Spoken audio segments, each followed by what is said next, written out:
This is the I Love Success podcast. I'm Peter Jumrukovsky, and I have made a vow to myself to help as many people as possible to achieve their dreams. Let's get started. Hey, guys and girls, and welcome to the I Love Success podcast. If you are new to the show, welcome. My name is Peter Jumrukovsky. My goal is, first of all, to redefine success. And I do that by inviting some of the best people on the planet to share their journey.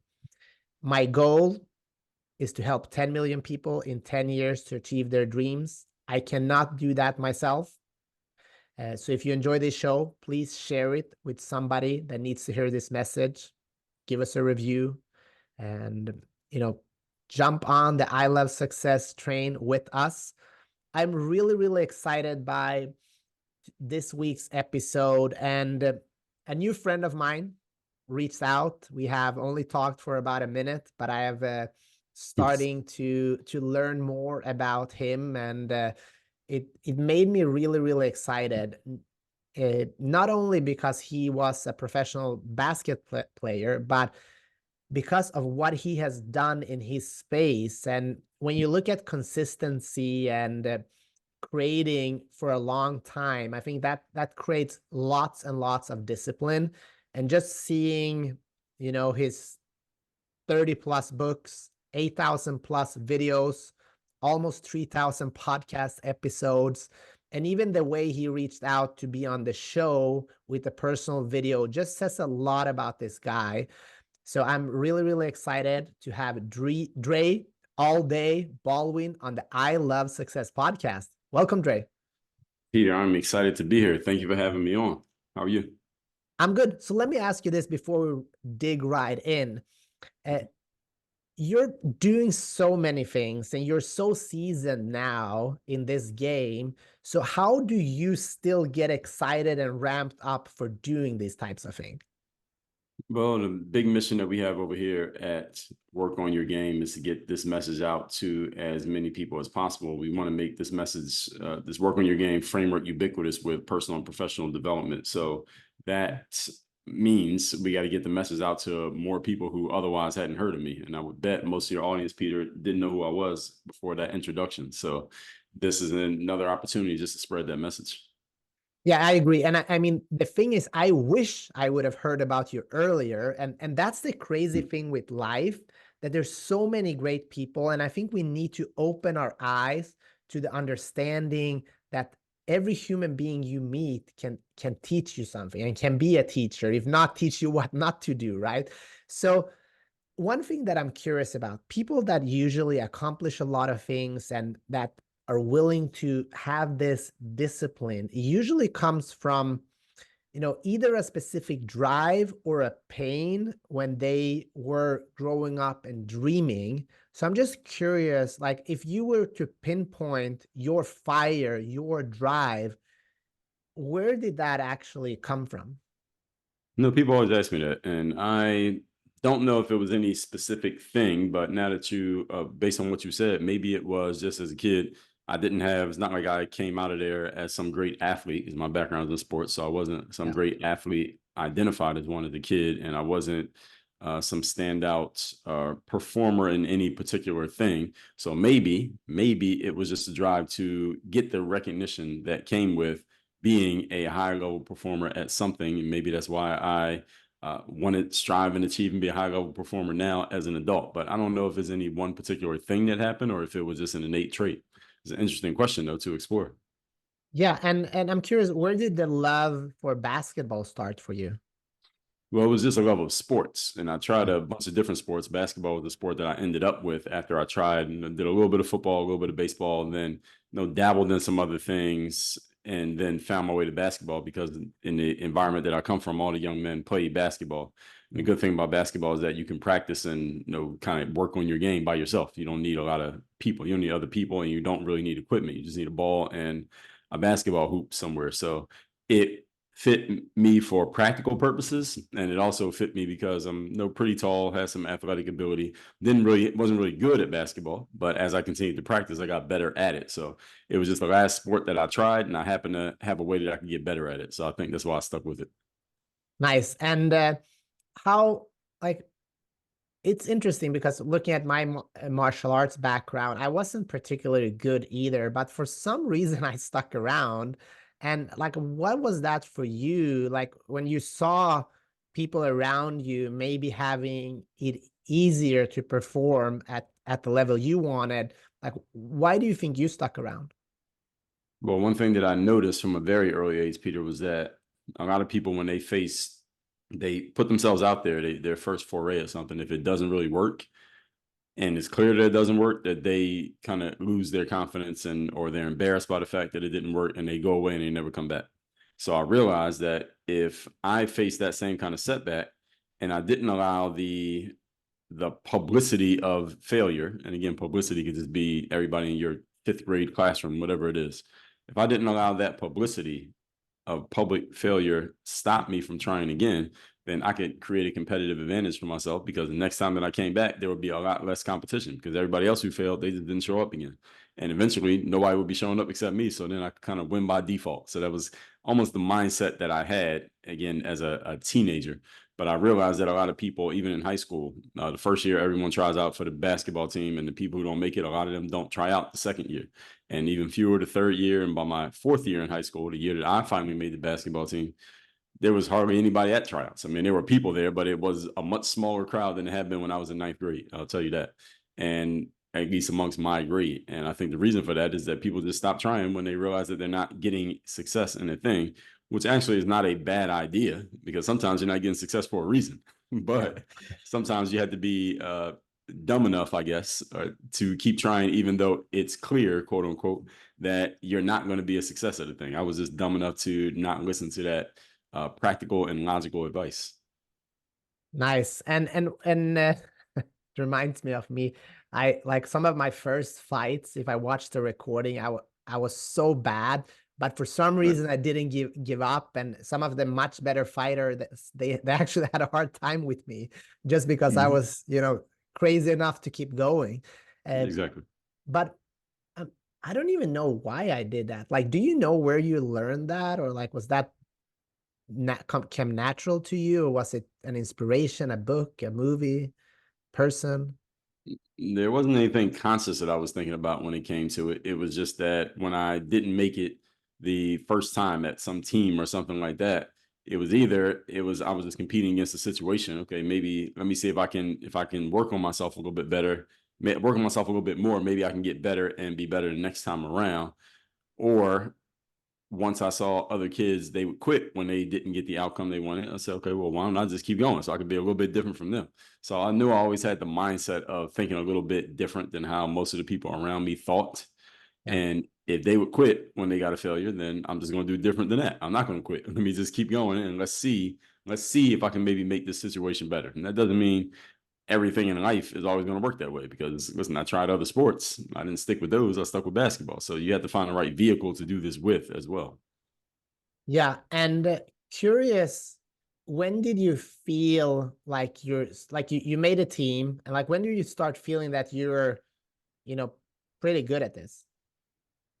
In basketball, the first Basketball, yeah. time I felt like I was good was the summer after high school graduation.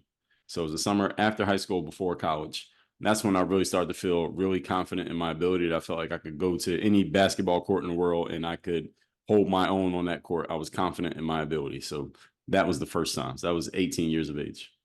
18 years. And I listened to one of your uh, TED Talks this morning heading to the gym. And I think one Mhm. thing you said that kind of struck me and kind of hit a nerve was when one of your coaches came up to you and say, hey, you were disappointed in your performance this year. You should have performed better. And that kind of hit me hard, because I feel like as high performers, as many of the people listening to the shows are, we're also so hard on ourselves that sometimes we don't live up to our own or other expectations. So, Mhm. how did that affect you, and did it change you, or? Mhm. I don't even remember me saying that in one of my TED Talks, but I'm guessing I did. But I'm guessing which coach that was that said that, and whoever that coach was, he's probably right. So if I put it in my TED Talk, he was probably telling the truth that I had underperformed, I had not played as well as I could play, and all of us have to have first of all, the discipline to be willing to accept constructive feedback from someone who we respect to give us constructive feedback. We have to be confident enough to accept that feedback and know that we can do something constructive with it, and mentally tough enough to ask ourselves a key question whenever someone offers us a criticism, especially a direct criticism like that one, which is it true? Yeah. Is it true? Did you underperform this season? And the answer to the question is, if I put in my TED Talk, then yeah, I probably did underperform. Whatever season I was talking about, I underperformed. That's the reason why I told the story. So if it's true, then it's true. And you have to accept that. And what I find in the world we're living in today, Peter, and I believe is getting worse, unfortunately, is that many people don't have the mental toughness to accept being told a harsh truth to their faces that is actually accurate. And one thing that I'll have to give credit to my parents for this is that I had two parents at home growing up, and they were not trying to raise me to be an athlete. It was just, no, do your chores, do your homework, go to school, etc. Be respectful, and just taught me to respect authority. That when someone in a position of authority, like a parent or a coach or a teacher, told you something, if you could look at it logically and see that it actually made sense what they were saying, you might not have liked maybe the delivery, maybe it didn't feel good in the moment, but once you had a chance to step back from the emotion of it, is it true? And if it's true, then you need to accept it. And you should thank that person for telling you the truth, because what I find these days, a lot of people don't want to hear truth. They just want to hear things that make them feel good. But the things that make you feel good don't always help you do good. And there's a big difference between the two. Yeah.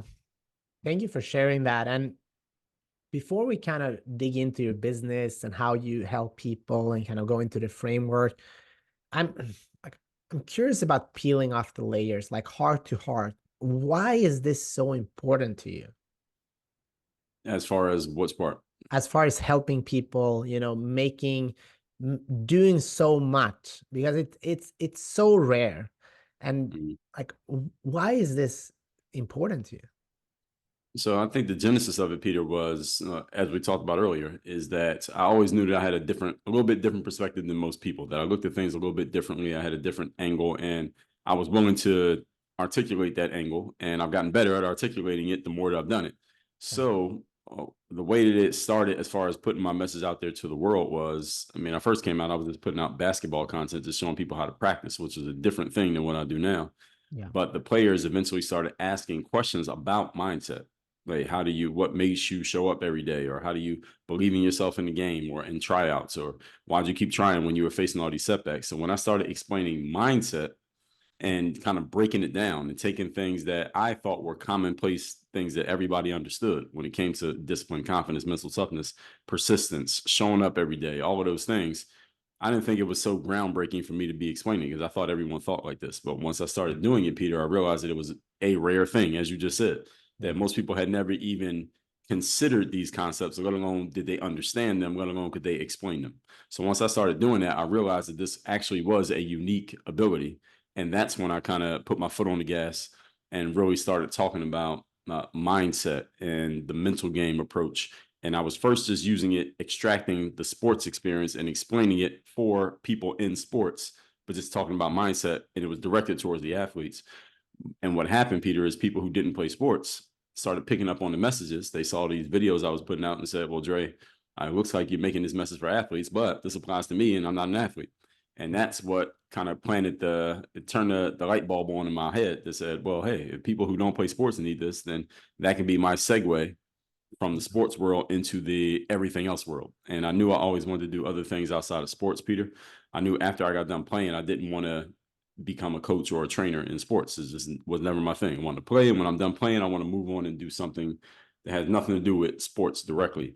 And that's exactly what I did. And my segue into that was mindset. So once I started talking about mindset, and I noticed that even, professional people who work in office buildings and, wear a suit every day, they needed this stuff the same way that the athletes needed it.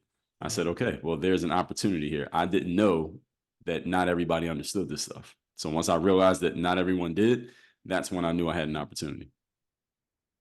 That I like it. And I'm just, there's so many people, I guess, who have a talent for something that it takes time to explore. So I think if you're around people that are good at something, tell them, because it's good to hear. And that's why we have, when you feel that light bulb moment, you're willing to put the gas on and help more people, which we need.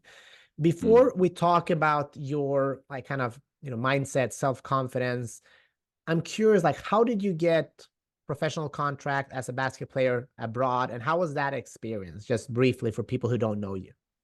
Sure. So out of high school, as I already said, I only played 1 year of high school. So I wasn't recruited to go play college basketball. So when I knew I was going to college, although I knew I was going to college, I wasn't going to college based on which basketball team am I going to join. I was going to college as a student. And then my idea was whichever school I end up at, I'll just try out for the basketball team as what they call a walk-on player. And a walk-on means you literally just walk into the gym and you try to play your way onto the team because you're not invited. You were not asked to be there. They were not expecting you. You just show up and hopefully you're good enough. And that was my situation. And I was able to do that. The thing is, I was only doing it at the Division III level. So anyone who doesn't really know sports that well, uh, most people have heard of March Madness, right? The NCAA tournament. That's Division I basketball. Most of your pro players come out of that level. I was at Division III level, which most of the time, most of those guys don't even dream about becoming pro athletes, let alone do they actually do it. So when I got out of college, even though I had played, I'd only played at the D3 level against mostly guys who were not professional level players. Therefore, nobody was checking for me to play pro basketball. So I had to go to this event a year after graduation. I went to this event called an exposure camp. It was like a job fair, but for athletes. And that's a place where a bunch of people who think they're good enough to play pro basketball, but they are not currently playing, they go there to try to showcase themselves and hopefully position themselves for a starting or better opportunity in the professional sports world. So I went to that event. I played pretty well there. And my performance there led to me going and finding a basketball agent. An agent in sports is similar to a literary or entertainment agent. They're the go-between between the jobs and the talent. I found me an agent. The agent decided to represent me, and he's the one who helped me get my first contract in Kaunas, Lithuania in 2005. Wow. And what did you learn from living abroad that you have taken with you and to play with, people from all over the world? Man, well, the greatest thing about living abroad is that you get to see parts of the world that you otherwise wouldn't have seen had it not been for basketball. So most of the places that I played at, I probably never would have visited on my own accord. I would have even considered them had it not been for basketball. So that was the best thing about it. And being an athlete, just being an athlete professionally on any level or professionally in anywhere in the world, rather, is probably the best job a person could have. It's a much easier job than what I do now, because a long day as an athlete is about 4 hours of work. A long day as an entrepreneur is 24 hours of work. So it's a much easier job. It's the easiest job you could possibly have. You're literally playing a game for a living, getting paid, and traveling the world. So you can't ask for a better job than that. So that was the best thing about it. I tell any athlete, if you have the chance to do it just so you can experience it and see what it's like. It's not for everybody. I know people who played at let's say the Division I level, who went and played professionally and they didn't want to. They wanted to get out of it. I have the messages, the emails, the DMs from some of these guys. Not everybody is built to live that type of life, but it was absolutely a great life for me.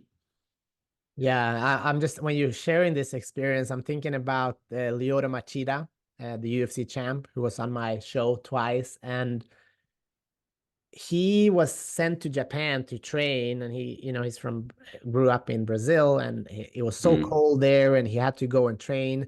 And he said, like, I had to beat myself first every day in order to go out in a new environment. So I'm curious, like, what's the hardest moments of being away from family to pursue a dream that most people don't talk about? Well, it wasn't hard for me. It It wasn't hard wasn't. for me at all. No, it was 100% fun, all of it. So at the That's time, awesome. I wasn't, I was single and I didn't have any kids. So it's not like it was the only immediate family I was away from was my parents. Yeah. And by that time, I mean, I'm a grown adult, so I'd already been around my parents for all those years. So it's not like I wasn't homesick or anything like that. And I think they were happy that their child was doing something that they don't understand the sports world that well, but like whatever he's doing is working, right? It's successful. Yeah. So there was no hard part for me as far as being out of the country, being away from home, thousands of miles away. None of that was a problem for me. Now, again, as I said, I know other athletes who that destroyed them. They couldn't do it. It was not for them. But for me, it was 100%. Everything about it was great. Awesome. So let's get into the mindset of that. So you're Mhm. awesome. You enjoyed every bit of it. What are you saying to some of those people that are like, hey, this is supposed to be my dream, but it's Yeah. also this hard part that I really can't, I don't know how to deal with that. Yeah, well, a lot of them had already made up their minds. They were just looking for a way to, like, okay, I'm going to get out of here, and that's pretty much what most of them did. And I would tell them, look, if this is not for you, listen, this is voluntary, right? You're playing a sport for a living. You don't have to do this. And most of these people had come from college. They had played college sports, so there's not like there's some dummies and they were incapable of being successful in anything else in life. Like, you got a college degree, Yeah. use that. Go do something else.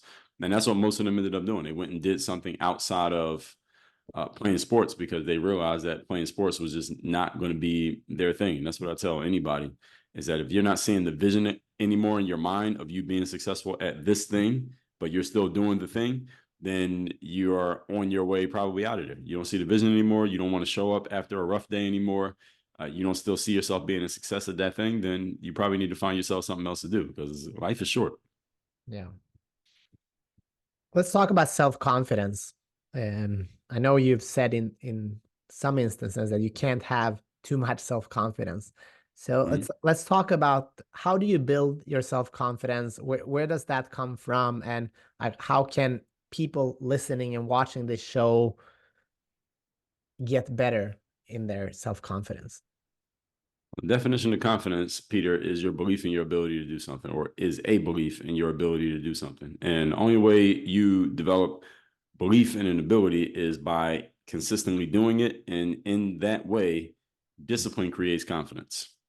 And most people, if you ask them about what internal trait would you want more of, most people will say confidence. They want a higher level of self-esteem, more healthy self-image. And the way that you develop confidence is by being disciplined. So the more consistently you can show up and do what you're supposed to do and do your job, then that will build confidence. And then you can go out there and perform and get results. So tell me again what the question was, and make sure I'm answering it. Yeah, no, I think that's great. The question was like, how do you build confidence, basically? And what I'm taking from your answer is that you do it by discipline and by consistently doing the things to get better. And why is it that so many people that are good people, for some reason, they stop doing the things that will get them to the confidence? And what advice can you give them? That's a great question. So now that people understand where confidence comes from, it comes from discipline. Now, then we got a bigger question. Where does discipline come from? Because you ask most people, if you stop 100 people in the streets out there where you are, and I stop 100 people out here where I am, and we ask them, hey, is there any area of your life in which you need more discipline? Almost everybody will laugh at themselves in spite of the question, in spite of themselves, and say, yeah, of course, I need to go to the gym more often. I got to launch that podcast. I got to finish writing my book. I want to start my business. Everybody has something in which they want to be more disciplined, right? Yeah. So the question is, why is that? How does everybody have a discipline issue on some level in their lives? It's because most people don't understand where discipline comes from, and therefore they go about trying to get it the wrong way. So most people try to get disciplined by just force feeding it. I just got to make myself be disciplined. I got to make myself go to the gym. I got to make myself write that book. I got to make myself launch that business. That may work in the short term, but it never works in the long term because you're force feeding it. And you're not going to make anything work in life when you're trying to force it. So what you need to understand is the structure of it, and where discipline comes from is structure. Discipline is created by structure. When you have a structure in place, or a system or a process, you can use those words interchangeably in this context, then discipline is a natural byproduct of that. And then the discipline naturally leads to confidence. So to give you an example, let's say someone wants to be more confident with their body, and to be more confident with their body, they know they need to have the discipline of working out more consistently. Problem is, they don't work out consistently because they've been trying to make themselves do it, and it's simply not working. So how can this person introduce structure? Peter, all they would have to do, it seems simple when I break it down. All they had to do is go hire a personal trainer. Because what does a personal trainer represent? Trainer represents a structure, because they're going to tell you exactly what to do. They're going to tell you when to come to the gym. They're going to tell you how to do things once you get in the gym. They're going to show you how to do it. They're going to provide accountability for everything that you're doing. They'll probably even give you a nutrition plan so that you don't mess it up once you get out of the gym. And all you have to do is just show up and just follow what they say. You don't have to think of anything. You don't have to figure anything out. You don't have to have any level of intellect. All you have to do is show up. As long as you can show up, and usually people do when they're financially invested in something, then just follow what the trainer says. They provide the structure. The byproduct is the discipline. The byproduct of discipline is your confidence, and then you get your outcomes. That's awesome. And that is on a basic level. So let's fast forward to somebody like you. Like maybe somebody's listening to this, they've written books, they're doing content, they're in it. But how do you get it at a higher level? How do you get better? How do you get more responses? Like, what are you doing? Because you're producing so much. And how is your mind on that high level working? Well, it's about the structure, and it's continually reinforcing the structure. So having that structure in life and actually conditioning yourself to follow the structure is what produces discipline, discipline and confidence. Confidence produces performance. Performance produces results. And when you produce results, you get the rewards that you want.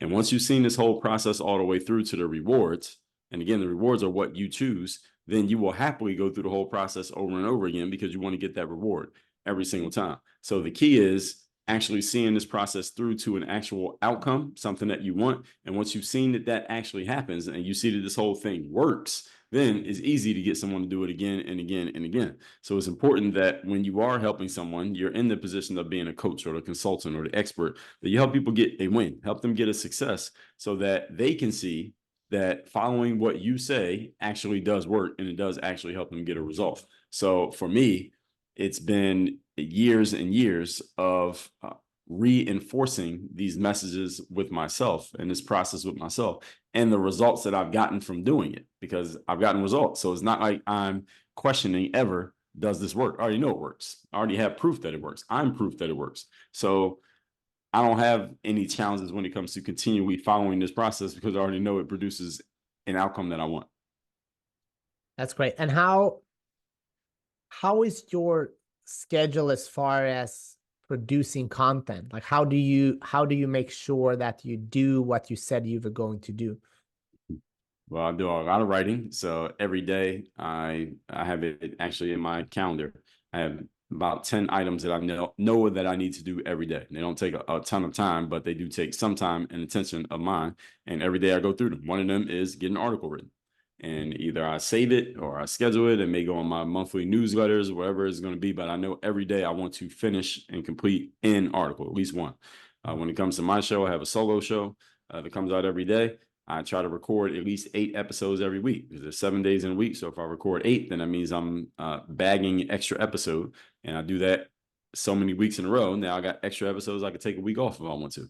So I always want to be ahead of the schedule. So these are all things that, again, when you deconstruct from your outcome, you can lay out a whole plan of exactly what you want to do and exactly what you need to do. And then you can structure your days around, here are the things that need to happen. So as simple as that.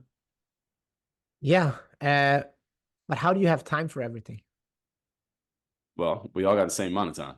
So the thing about time is, and this is something that I talk to my audience about all the time, is that there's no such thing as managing time. You know, there are people who may write a book on time management, or people do videos on here's how you manage your time. Well, there's no time to manage because you only got 24 hours in a day, whether you manage it or not. So what are you managing? What time management actually should be called, Peter, is self-management and personal accountability, because that's really what time management is about. It's about holding yourself accountable to doing what you told yourself you're supposed to do, or what you need to do, or what you could, should, or would do. And when you manage yourself properly, then you get to make the most of the time. But there's no such thing as managing something that goes at the exact same pace every single day at the exact same rate. What are you managing? You can't make it do anything different. So the only thing you can make do different is you. So that's actually what needs to be managed. Interesting. And how do you, what's your belief on balance?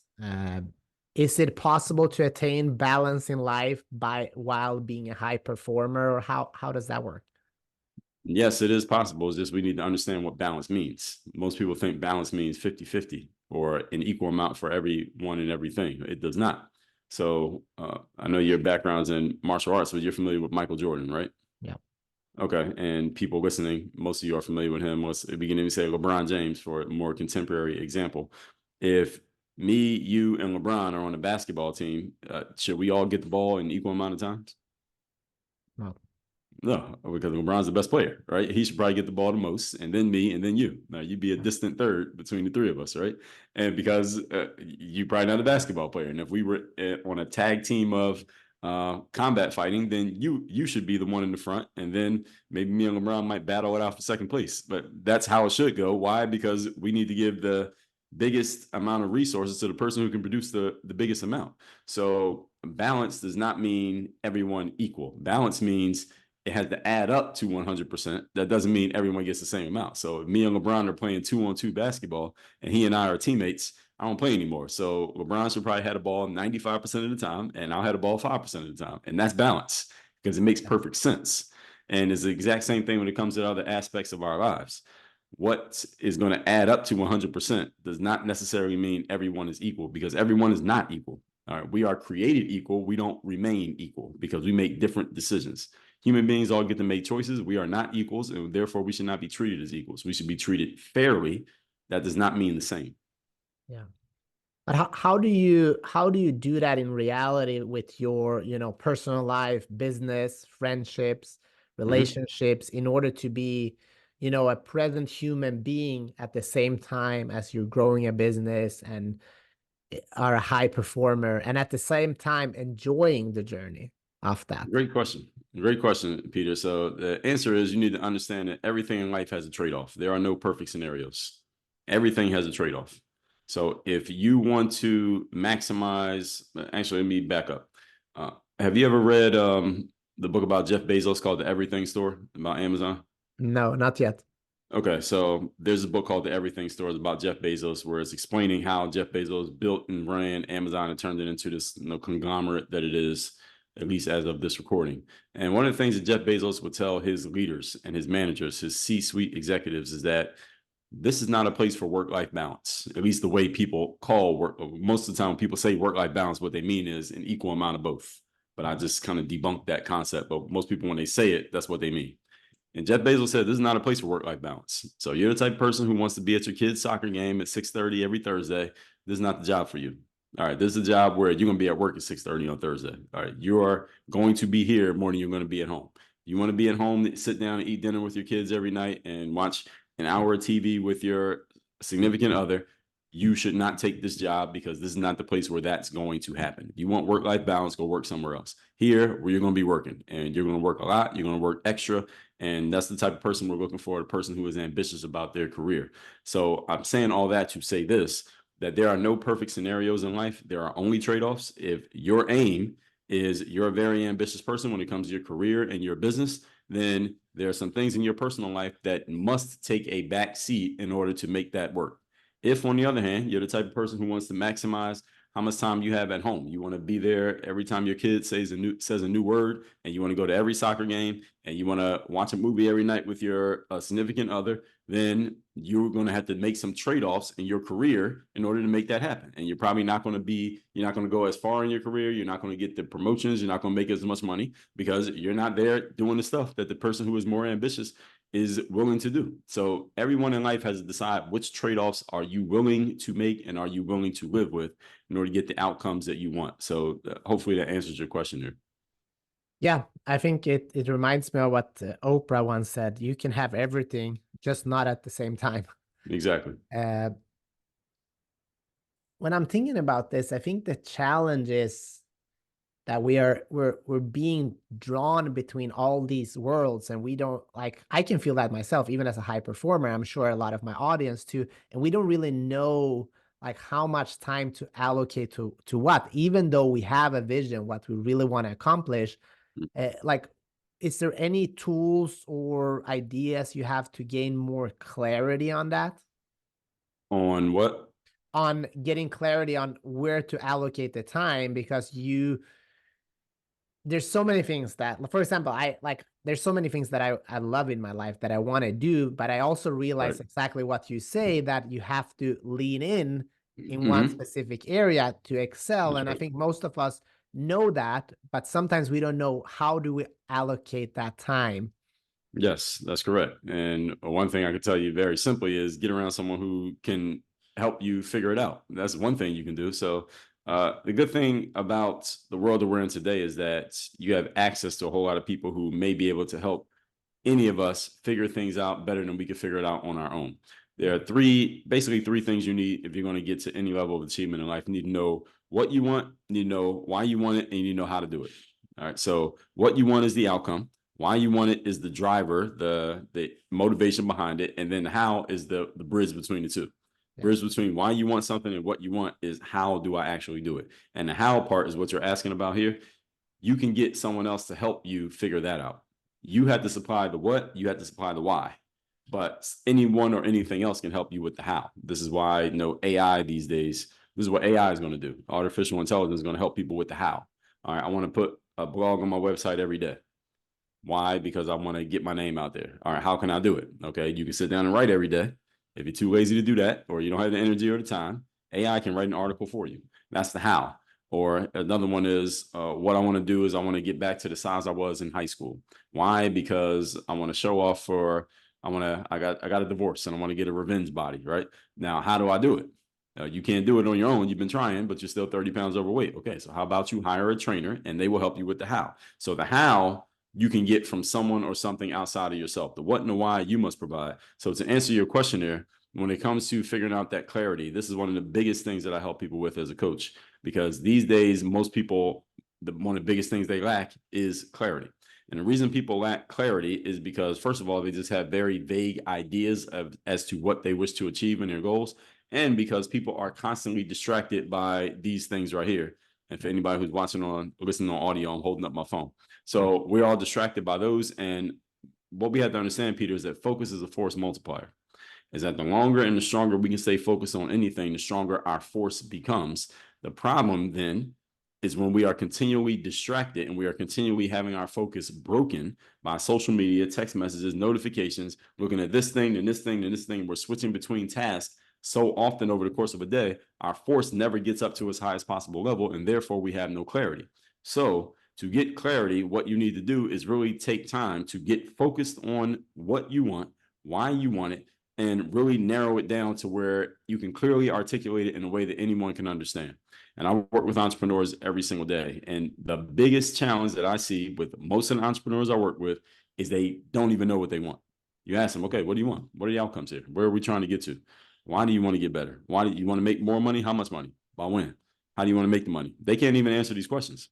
They know they want to do it, but they have no answers to the questions because they never even thought about it, because people have no clarity. So one of the things that I, as a coach, does is help them figure that out, that clarity. And once we're clear on things, now we can actually do the stuff that people, quote unquote, already know they need to do. Like be disciplined, like show up, like recording their show, like writing more of their articles. A lot of times people aren't doing the things that they say they want to do because they have no clarity on where it's taking them, and it leads to this brain fog, and they can't get motivated or excited or activated to do a thing because it's unclear where they're going. And that's one of the things that I really help people with, is get the clarity. And that clarity is very valuable. Even when I'm having just initial conversations with people, just with the questions that I ask, and this is something that any good coach should be able to do, is offer people insight. And insight is not about giving people information that they never had, because you can find information on Google. It's about asking questions that they never considered. And that's where clarity comes from, insight. Inside. Mm. Let's talk about big goals. So I listened to, I don't know where you said it, but it was the story about Larry Bird and Magic Johnson. Yeah. And they both had a dream, had a goal. Larry Bird wanted to make $1 million. Magic Johnson wanted to make 100 million. They played at the same time. Both achieved their goals.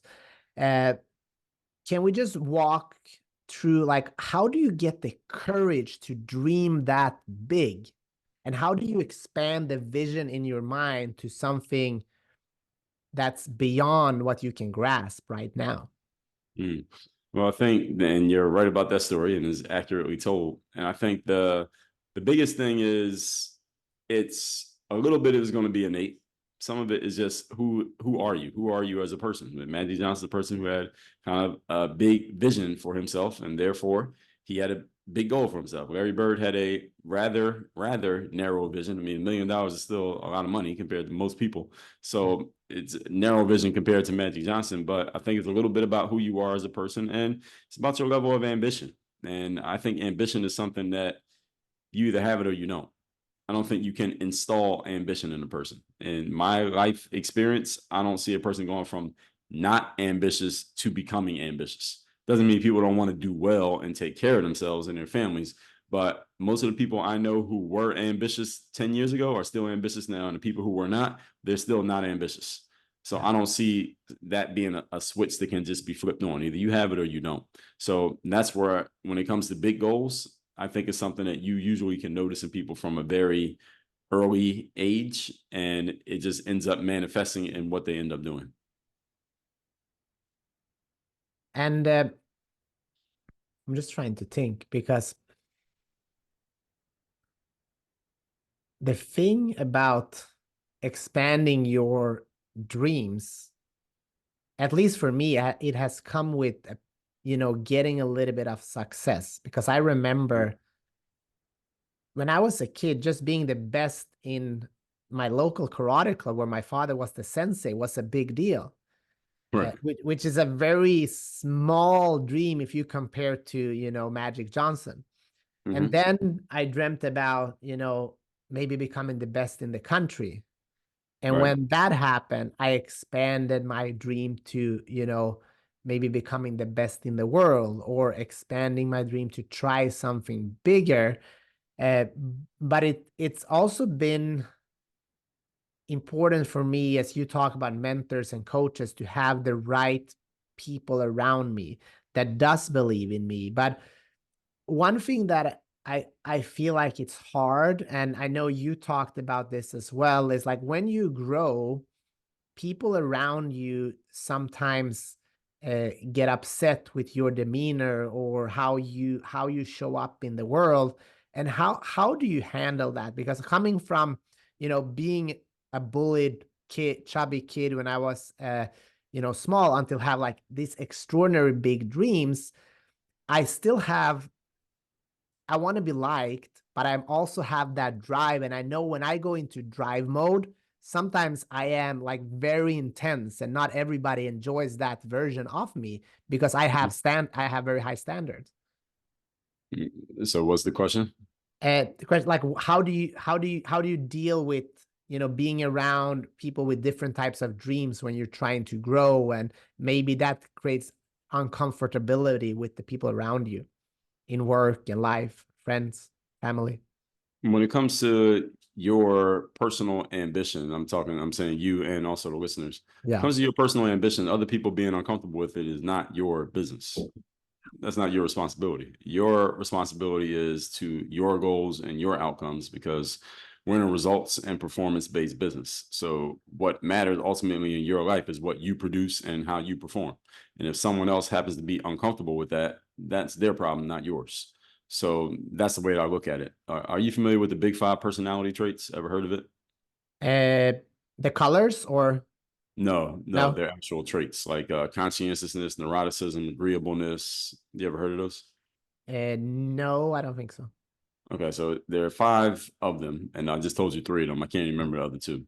But I Yeah. did an episode on this whole concept, and it's not about, none of them is right or wrong, but everyone is either high or low or somewhere in between on each one. So conscientiousness is about type people who care a lot about other people. They're very empathetic, and they like everybody to get along. Neuroticism is about people who get these really big mood swings, like really negative and really positive, versus the person who's on the low end of neuroticism. They're like more even keeled. They never get too high or too low. And agreeableness is one. This is one I want to talk about. These are people who, they really like to compromise. They like to get along with other people. They conform. They listen. You tell them, here are the rules and instructions. They pretty much follow them to a T. And disagreeable people on the lower end of the scale, these are people who go against the grain. They kind of buck the system. You find a lot of entrepreneurs here. You find a lot of people who like to do solo endeavors here, because they go against the grain, what everyone else does.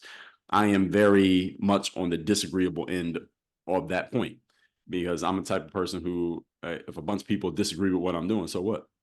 And actually, I'm often looking for opportunities where I'm disagreeing with a lot of people, because I'm a firm believer that the opportunity in life is often in the opposites. Is in looking at what everybody is doing, most people are doing, and doing the opposite of that, because most people are wrong about pretty much anything that involves success, performance, and accomplishment. If you just look around, most people are average or below average. So by deductive reasoning, if you just do the opposite of most people, you'll probably be successful. And the challenge with that, Peter, is that it's emotionally challenging to do the opposite of most people, because you will be socially isolated, because you're not going to be around with everybody else, because you're doing something different from them. And this is the reason why most people end up average. Is not because they can't logically accept what I just said, is because it's socially uncomfortable for them to step outside of what everyone else is doing. So they would rather conform and be comfortable than not conform and be successful. And this is the reason why most people end up only half achieving or not achieving at all. Yeah, I'm thinking about something that happened to me today with my executive assistant. And I asked something to be done, and I had to remind him twice. And then I asked him again. I said, I could have done this myself, because that time I've spent reminding you. And then I got very bad feedback. This just happened today before the podcast. And maybe you can give me some advice on this, because Sure. I still like coming back. Like, I'm very strong and I have really big goals, and I'm not afraid of, going in the opposite direction. But there's also a part of me that want to be liked, because going back to, being chubby, being kind of isolated, I'm still working through that. And he said, there's parts like you're kind, you're nice, but there's parts of you that's really unpleasant. And that made me a little bit sad, but I think I know exactly what he's referring to. And that is the intensity I have when I said something is going to be done, I do it. And if it's not done, I'm upset. Right. So what's your thought on that? And how can I work on becoming like better at, I don't even know what I should become better at, but better at, I guess, embracing who I am and the standards that I have. All right. Well, I'm glad you worded the question that way. You were trying to figure it out. I'm glad you said it that way. Well, first of all, so this is what I would do. Let's say I was coaching you and you came to me with that. First thing I would ask you, did your assistant actually mess up? Did they make a mistake? They didn't do it in the time frame I wanted. Okay. Now, was it clear that you wanted it in a certain time frame? Was that clearly communicated to them? No. Okay. So then, but it's on you. So then we have to put it goes back to you, because what I tell all leaders, and especially business owners, is that the first place we look when something gets messed up is in the mirror, not out the window. Yeah. Which means we got to look at ourselves. All right. Did I give clear instructions? Did they know exactly what was expected and they just didn't do their job? Now we hold them accountable. But if you didn't make it clear what the job was and they messed up, now you could get annoyed with them, but then we got to bring it back to you and say, okay, where is my process messed up that led to this miscommunication? Because that set them up to fail. Now, you being a business owner, you are more capable than they are. So if a mistake happens between you and your assistant, then the onus still goes to you, because you're more capable than them. They're just working for you. So if they mess up, you got to ask yourself, did I do something to put them in position to mess up? And then I would also communicate that to them. So I have an executive assistant as well. And sometimes she makes mistakes too. And when she makes a mistake, the first thing I'm asking myself is, did I communicate clearly what I needed done? If the answer is yes, then I'm going to hold her accountable and say, hey, don't make that mistake anymore, because I told you exactly what I wanted and you're not doing it. And she'll own it and say, I'm sorry, I messed up. I won't make that mistake again. But if the communication was not clear, or whatever it is she was supposed to do is not documented, maybe I just said it, but I didn't write it down, I didn't put it in her official standard operating procedure document that says everything that needs to be done is not in there, then I say, okay, well, look, while we're right here on this Zoom call, I'm going to share my screen, I'm going to pull up that document, I'm going to add this to the document so that now we both know this is what needs to be done, so this won't happen again. She says, yep, you're right, I got it. So now if she messes it up tomorrow, now we got a problem, because I made it clear. So that's the first thing that I would say to you. Yeah. Now, the thing that you said your assistant said to you, he gave you feedback. He said, sometimes you can be very unpleasant. Yeah. Okay. Now, it depends on the type of person you are, how that affects you. Because if my assistant said that to me, I would say so. I don't care. You work here. All right. If something's not done the right way, yes, I'm going to be unpleasant. So if you just do everything you're supposed to do, you will never see the side of me. Now, it depends on the type of person you are. Now, I told you, I'm high on the disagreeable scale. So I don't really care if someone disagrees with me, or even if they don't like me. I have no need to be liked. Yeah. And there's a book actually called The Courage to Be Disliked. You ever heard of that? Now, what's the name? The Courage to Be Disliked. No, but I'm going to order it. Yeah, it's a great philosophical book. I think it's Eastern Asian mindset book. So it's really good. So I have no need to be liked. Now, you come from a different background as me. Like you said, you used to be the chubby kid who was excluded. So that might hit you in a different way than it would hit somebody like me. So that's something that you would want to just look into yourself. All right. Can somebody kind of move you to do something different just because they said that? And you got to really ask yourself that. You got to make what I call making the unconscious conscious. Because if there's still that chubby little kid inside of you, then when someone says, hey, you're being unpleasant, or hey, I'm not liking you right now, and that takes you back to being a 6-year-old kid, and that causes you to do something different now as a grown man, you got to become aware of that and ask yourself, is this serving me or is this not serving me? Should I keep it like that or should I change it? So we have to become aware of these things that are habitual in us, because somebody could probably move you to do something that you don't want to do, or move you to stop doing something that you do want to do just by using certain language on you that triggers you from your past. All right. So we have to get aware of that kind of stuff. And then the third thing is, when it comes to your, again, your staff, is getting clear with them exactly what needs to be done, how it needs to be done. And one thing that I always like to do is make sure that they're communicating back to me, that they understand the instructions, so that there's no ambiguity. So if something gets messed up, they know exactly what's going to happen, that they're going to get called out on it. I'm going to say something. I'm going to say, hey, let's stop making this mistake. But it always comes back to the person in charge. It always comes back to the person on top. What I always tell entrepreneurs is that if there's a Fortune 500 company that is failing to perform and the board of directors decides to come in and do a shakeup, who's the first person that gets fired? CEO. They don't fire the mail guy. They don't fire the maintenance man. They fire the CEO, because the CEO is the person on top. So if the underlings are not performing, they're going to fire the boss first, and then they get to those guys. So it always comes back to the person on top. And that's the trade-off of being the person on top, is that everything comes back to you, whether it's going good or it's going bad.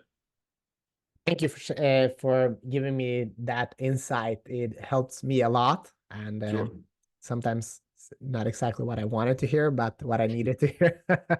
So thanks. That's what I do. I love it. Couple more questions, then I'm going to let you go. I know you're busy. What's your definition of success? Well, I borrow a definition I got from Earl Nightingale. He's called success pursuit of a worthy ideal. And for me, that means you have clear goals and you are actively pursuing them. Wonderful. And energy, let's talk about energy. To perform a lot, I think one of the most important factors is to show up in the world with energy and being like, not like a 9-volt battery, but like a whole aggregate that can fire up a whole city with light. But what do you do to get energy? Well, the first thing is understand that energy is 85% of the job. It's most of the job in life is your energy, and that when you do the exact same task 2 times, but one time you have twice the energy that you had the first time, you get a completely different result. So energy is a huge part of what we do over here, is making sure that your energy is right, and the way that you're showing up consistently is your energy should inspire and move other people to want to perform at their highest level, especially when you have people who are following you and working with or for you, such as you have clients, or you have customers, or you have staff who are seeing you. They get to feel your energy. You have to show up a certain way.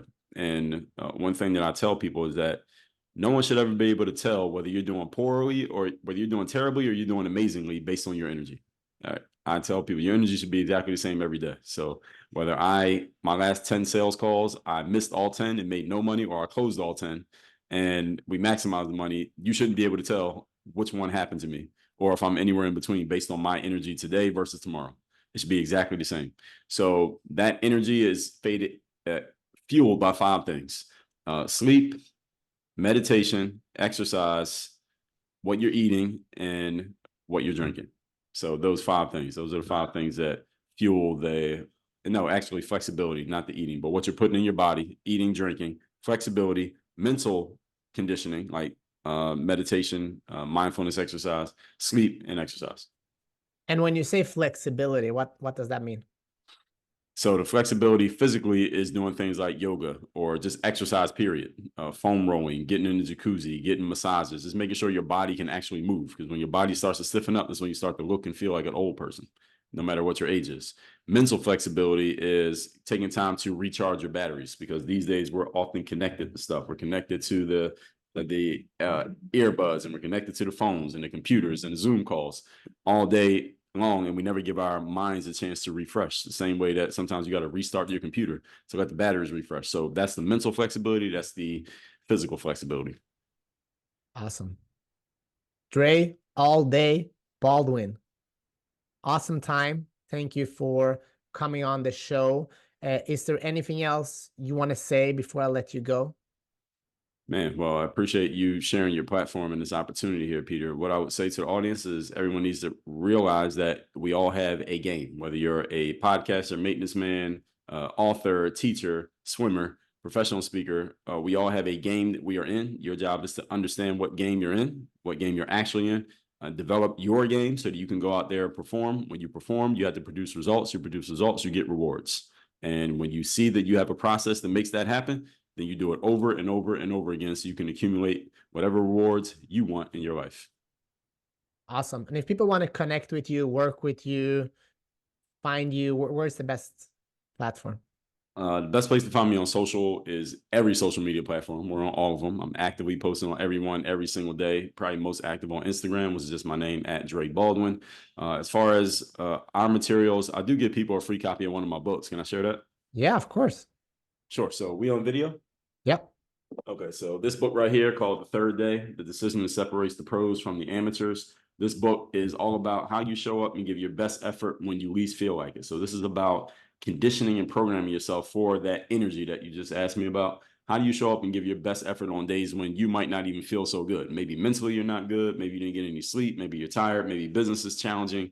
Show up and give your best effort anyway. This is what the pros have to do, because pros don't have the luxury of not showing up when they don't feel like it. They still have to do their job. So this book is that. The book's free. Just cover the shipping. Just go to thirddaybook.com, and that's all spelled out. All you do is cover the shipping. We will pay for the book. Again, thirddaybook.com will send you a paperback physical copy of this book. And as far as our other programs, you'll find out about everything once you get the book, because you'll be on our email list. And as Peter you already laid out, we email pretty often, so you'll know exactly what we're doing. And I can share this when it comes to books and learning. I mean, I'm originally from Macedonia, and I went there a summer. I love books. So I went to a bookstore, and I saw this guy, buying, I think it was between 50 and 100 books. Wow. And that's very rare, right? It's like, I got to talk to this. I said, what are you doing? Do you have a library? I said, no, I love reading. And I love that for, he said it in the Macedonian value, but let's say for $10, $20, or even the shipping, you can learn everything that somebody have spent a decade, 2 decades into perfectioning. I don't know if that's a word, but perfecting. And isn't that incredible? But you actually have to do it. So read, learn. It's something amazing. Invest in yourself, invest in coaching, invest in growing your life, because it is an incredible feeling when you grow and when you get to grow with people you enjoy.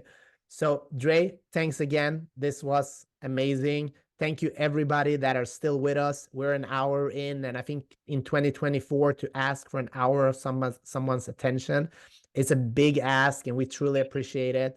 If you enjoy the show, please share it with somebody that needs to hear this message. Give us a review, subscribe, and all of that good stuff. And please reach out to both Dre and me and tell us, what did you enjoy about the show? How can we help? We love what we do, and we would love to hear from you. Thanks again, and see you next time.